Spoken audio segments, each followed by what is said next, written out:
अर्थात 80तम स्वाधीनता दिवस सारा भारत नाङैनो जोङो दिनैनि दिनखौ जोबोद गाजा गोमजायै स्वाधीनता फोरबो जों मानियो। जोंबो पर्बतजरा साब डिभिजन हिसाबै दिनै जोङो जोबोद गाजा गोमजायैनो बयबो रायजो राजा तथा आसाम पुलिसनि दैदेननायाव पेरेड प्रदर्शन खालामनानै जोंनि पर्बतजरा साब डिभिजना जोबोद गाजा गोमजायै जों फालिदों आरो आङो बे मुहूर्तआवनो जोंनि बिटिसि सरकार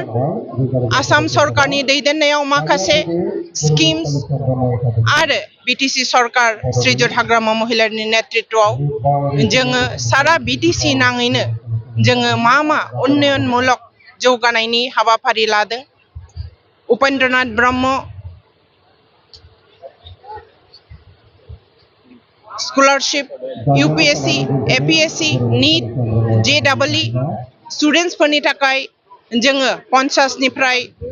आरम्भ खालामनानै 101 जन जोङो फरायसुला फरायसुलिफोरनि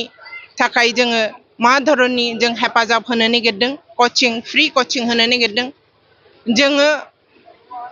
सुजित नार्जारी मेमोरियल स्कलारशिपनि जरियते जोङो माबादि MIL आरो हाइएस्ट मार्क्स मोननाय छात्र छात्रीफोरनो जोङो माबादि सुबिदा होनो नागिरदों बेफोरखौ लोगोसे लोब्बा लाखिनानै आरोबाव बिटिसिनि उन्नयननि मा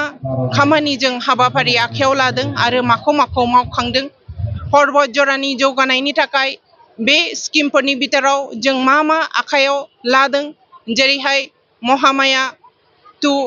टिपकाय आसामाला टिपकाय टु गसाइगाव आसामाला लोगोसे जोङो 50 बेड गोनां मोनसे आयुष हस्पिटाल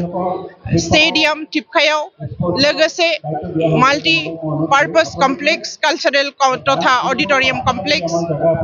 लोगोसे आरोबाव विभिन्न उन्नयनमूलक काम काज जों आखायाव लानायखौ आङो रायजो राजाफोरनि सिगाङाव फोरमायनो हानानै आङो जोबोद गोजोननाय मोनदों।